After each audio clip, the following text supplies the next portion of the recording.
Ternyata membuat jajanan tradisional itu sangat mudah loh. Assalamualaikum, jumpa lagi di channel Sri Lestari. Halo teman-teman, di video kali ini saya mau berbagi cara membuat jajanan tradisional yang legend. Dan ini saya menyeduh kelapa parut yang kering ya. Karena di Taiwan tidak ada kelapa parut yang basah, jadi saya menggunakan kelapa parut yang kering 200 gram. Kemudian saya rendam dengan air panas agar nanti kelihatan basah dan mengembang ya. Jadi tidak kering kerontang seperti pasir. Kemudian saya tutup dan sisihkan. Di sini saya juga akan menggunakan gula merah. Gula merah ini gunakan secukupnya saja, sesuaikan selera kemanisan yang teman-teman suka. Di sini saya menggunakan 4 gelinding. Nggak tahu 4 gelinding itu bahasa kerennya apa ya teman-teman. Kemudian saya akan sisir atau potong-potong seperti di video. Entah kenapa gula merah zaman sekarang itu kok keras banget ya teman-teman. Apakah beda? Di saat aku masih kecil, kalau gula merah itu ditaruh di luar aja, maksudnya dibiarin aja di tempat ruangan, itu udah meleleh-leleh. Kenapa ini ditaruh di luar? Dari seharian juga nggak meleleh ya. Keras kayak batu gini, motongnya jadi susah. Teman-teman punya tip gak sih motong gula merah yang keras ini pakai apa? Apa harus pakai palu? Dipukul-pukul gitu. Dan ini dicacah-cacah biar agak halusan dikit nanti di saat diolahnya biar cepet meleleh ya teman-teman. Dan yuk kembali kita ke ampas kelapanya tadi. Ini teman-teman udah mengembang ya. Tapi tak sesempurna kalau kita menggunakan kelapa parut yang segar. Kelapa parut yang segar itu spesial dan rasanya juga enak. Tapi nggak apa-apa, kita gunakan yang ada saja. Kemudian gula yang kita haluskan tadi kita jadikan satu dan tambahkan garam. Garam ini secukupnya juga ya teman-teman. Kemudian aduk. Oh ya, tidak lupa saya gunakan juga gula pasir 3 sendok atau sesuaikan selera masing-masing.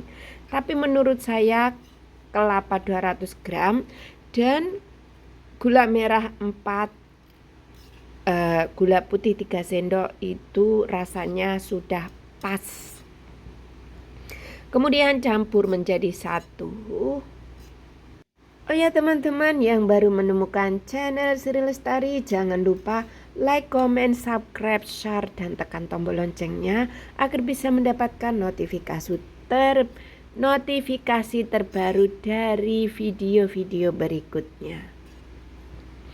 Nah ini terasanya sudah cukup, langsung saja kita masukkan ke dalam wajan atau penggorengan.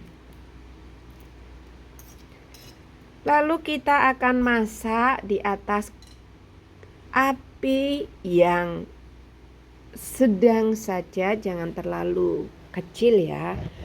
Sedang cenderung besar biar mendidih dulu, karena ini kan saya menggunakan air untuk merendam agar kelapa parut yang kering tadi mekar ya teman-teman. Aduk-aduk, jangan sampai gosong ya teman-teman. Oh ya, saya hampir lupa dengan daun pandan. Masukkan daun pandan ya teman-teman biar wangi. Ini agak terlambat tapi nggak apa-apa daripada enggak kan. Saya lupa. Nah ini sudah sedikit asat, tapi belum asat bener ya. Kita aduk terus sampai biar tanek ya teman-teman. Kalau tanek itu nanti nggak gampang basi. Nah seperti ini penampakannya. Sebenarnya ini kurang air, tapi Tapi nggak apa-apa, memang kelapa kering itu teksturnya sangat beda dengan kelapa parut yang masih segar ya. Kita sisihkan ya teman-teman. Lalu saya siapkan santan. Saya menggunakan santan yang bungkusan, yang instan maksudnya. Masukkan santan semua ke dalam mangkok. Kemudian masukkan air mendidih ya teman-teman. Kalau teman-teman santannya mau direbus juga boleh ya. Tambahkan sedikit garam. Kemudian campur biar semua menyatu. Dan sisihkan. Oh ya teman-teman, di sini saya menggunakan tepung ketan rose band. Ini saya beli satu bungkus 65 NT. Dan masukkan 8 sendok tepung ketan ke dalam wadah seperti ini. Lalu masukkan santan yang udah kita campur dengan air panas tadi sedikit demi sedikit ya teman-teman.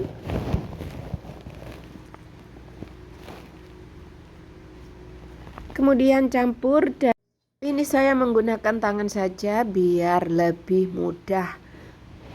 Karena membuat apa-apa itu kalau pakai tangan cepat ya teman-teman. Lagian juga kalau pakai sarung tangan nggak gampang loh.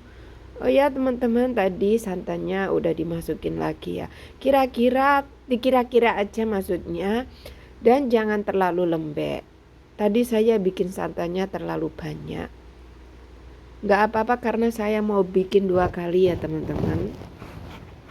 Uleni tepung sampai benar-benar kalis dan tidak lengket. Seperti ini. Kalau teman-teman mau menambahkan minyak 1 sendok boleh ya, tapi saya enggak menambahkan minyak. Nanti saja saya menggunakan minyaknya ke part yang beda. Kemudian sisihkan, dan ini teman-teman hasilnya yang tadi ya, tapi ini sudah saya ambil dan dibulat-bulatin seperti ini. Tuh kan teman-teman, kalau pakai kelapa kering itu tidak pluket ya, kurang pluket, tapi nggak apa-apa, rasanya tetap enak. Dan selanjutnya saya akan mengambil adonan, besarnya sesuaikan selera masing-masing ya teman-teman.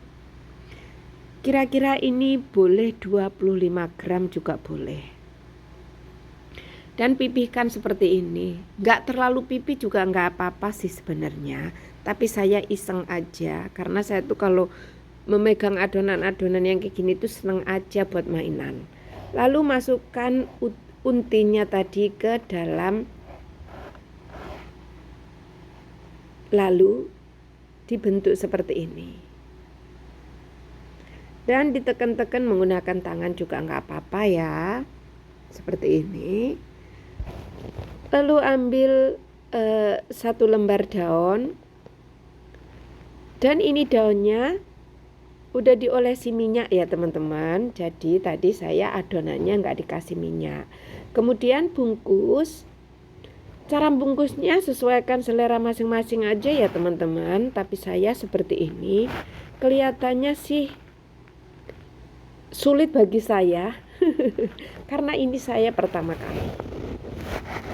Kemudian gunting ujungnya ya, seperti di video. Kemudian yang paling ujung kita masukkan saja seperti ini ya teman-teman. Nah ini sudah jadi. Lumayan sih, ini pertama kali aku buat. Nih minyaknya dioleskan ke dalam daun. Dan kita tangannya juga dikasih minyak. Kemudian ambil. Nah secukupnya saja, sesuaikan selera masing-masing ya besarnya. Kemudian pipihkan seperti ini. Lalu masukkan untinya. Nah, dan kita bungkusan. Kita tekan-tekan, lalu kita akan bungkusnya dengan daun seperti yang pertama ya teman-teman. Masukkan, kemudian lipat.